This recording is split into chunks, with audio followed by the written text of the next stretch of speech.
Hello, I'm Melissa, and since Halloween is just around the corner, I'm going to show you some Halloween decorations for your house in Minecraft. So let's go check them out. Let's say you have a wheat field, but the pesky parrots are all over your crops. It only happens if you live in a Minecraft jungle, but it still counts. And you don't like finding parrots in your wheat field. And so, there's only one solution. Scary people that are made out of hay, also known as scarecrows. So first up, we have a scarecrow. To build it, place a block where you want your scarecrow to go. Then on top of that block, place a fence post. Then place a hay bale on top of the fence post. And then place fences on the sides of the block. On top of the hay, place a jack-o'-lantern or a carved pumpkin. Then place string around the face. The string is almost invisible. No one will even notice it unless they are looking for it. The string is there so that we can place the carpet mid-air. Speaking of carpet, I chose the brown one because it is supposed to be a hat. Even though it looks good, the parrots don't care about it. So for the next scarecrow, we will dye the clothes to this yellowish orange color to make the body of the scarecrow. In Bedrock Edition, we have to use cauldrons to color the clothes. But on Java Edition, we have to use the crafting grid. And yes, that is a different color to the yellow. Then just color the clothes and then place the armor stand wherever you want. Equip the armor stand with a carved pumpkin and then put the clothes on it. And the parrots will come rushing. If you play Bedrock Edition, you can crouch and click on the armor stand to give it a different pose. The reason the parrots come flying to the armor stand is because the armor stand is like an entity. If you don't know, parrots like to gather around any mob they see. And they think that the armor stand is a mob. So they gather around it and flap their wings in its face. I don't think anyone will have this serious of a bird problem, but it's fun seeing them attack the scarecrow. Unlike the last one, this scarecrow is actually doing its job. Well, in a way. At least they are not stomping the crops. Moving on, we have a pumpkin patch. To build it, replace most of the grass with coarse dirt and podzol. And mix in a few path blocks here and there as well. Those blocks are there to add texture variations because without it, it is pretty boring. You can leave a few grass blocks around if you want to. And the pumpkin patch that I built is actually on two different y-axes. If you didn't understand what I said, the y-axis is the height of the build. Mine is mostly flat because this is only an example. Another thing is that you can add slabs and stairs to make it smoother. You can use any slabs, but spruce ones go well with dirt. I use coarse dirt because grass doesn't grow on it and it looks better than regular dirt. And it's not that hard to craft or find. As I said earlier, my build is on two different y-axes, so I worked on that as well. Also, have I ever said that coarse dirt is one of my favorite blocks? Let me know if you like coarse dirt in the comments below. And once you are done with the ground, add a small trail of any of the blocks I mentioned. Then after that, place any fences of your choice. Place it going around the patch.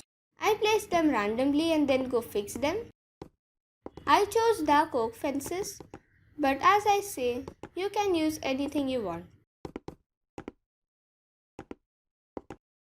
Once you're done with that, place some grass and large ferns around the place. Since the large ferns are 2 blocks tall, it is better that you place them towards the back of the build. You can even add some flowers, but Halloween is known as the spooky season, so I didn't place any flowers. You can bone meal the ground to get grass and ferns without having to collect any. And bone meal also plants flowers for you. But as I said earlier, I didn't want any flowers in my build, so I got rid of them. After you're done with that, you can finally start adding the pumpkin. To grow any crops, we need water. But to hide the water and to not fall in the water, I waterlogged the water with leaves. And for some reason, you can't till the ground on puzzle, and pumpkins and watermelons can't even grow on them. Once you till the ground and plant the pumpkin seed, a pumpkin will grow in a while. After a pumpkin has grown, you can place a jack-o'-lantern underneath it and place a path block besides it so the light of the jack-o'-lantern will pass through. And you can use a seed pickle on top of it to make it look like a stem. The path block is 1 pixel shorter than a regular block, so the light of the jack-o'-lantern passes through the path block so the build illuminates at night.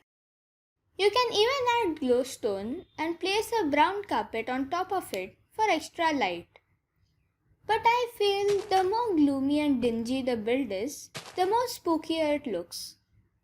But do be careful of creepers. And you can add dead bushes around the patch as well. It's sort of a replacement for flowers. Dead bushes are found in deserts, mega taiga, and mesa biomes. And this is what it looks like at night. So we have a bunch of trees in Minecraft, and there are many variants of them. The most frequent ones that we see are the large oak tree and the small ones. And on Bedrock Edition, we have fallen trees as well. But one variant that we don't have is the burnt log. In the Nether update, we got a block known as basalt, and it looks like a burnt log. So I started building a tree, a burnt tree. I placed the basalt in a circle and started building it upwards. I wanted it to be on a slant as though the wind had pushed it to a side, and I also wanted to hang a swing. I am not an expert when it comes to building trees, but even I could tell that something was off. And we don't even talk about the second one. So I built another one. This one is like a regular tree. You can even build it with regular logs. I didn't add anything to this one because it already looked good. And you can also replace the bottom of a regular tree with basalt to make it look toasted. As I said earlier, I am no expert when it comes to building trees, but this one was looking better even before I finished it. Maybe I should have built an upright tree from the beginning. And here's the final product. This is villager Timmy, and he has a regular Minecraft house. But he wants to get in the Halloween spirit and spookify it. Classic Timmy. So I replaced some of the stairs on the roof with regular blocks. And then I added stairs and strip logs to make the house look worn down. If you want to build a haunted house, go check out my previous video. But since this build was only small, I couldn't add much detail to it. So I just added mossy cobblestone. And I didn't do anything much for the inside as it was very small. But something unfortunate happened to villager Timmy. Rest in peace, Timmy. But this leads us to the next one, which is gravestones. There are many stone slabs and stairs, and there are many chisel stones and stone walls as well. There are many variants of stones and more to come in the cave update. So you can do whatever you want.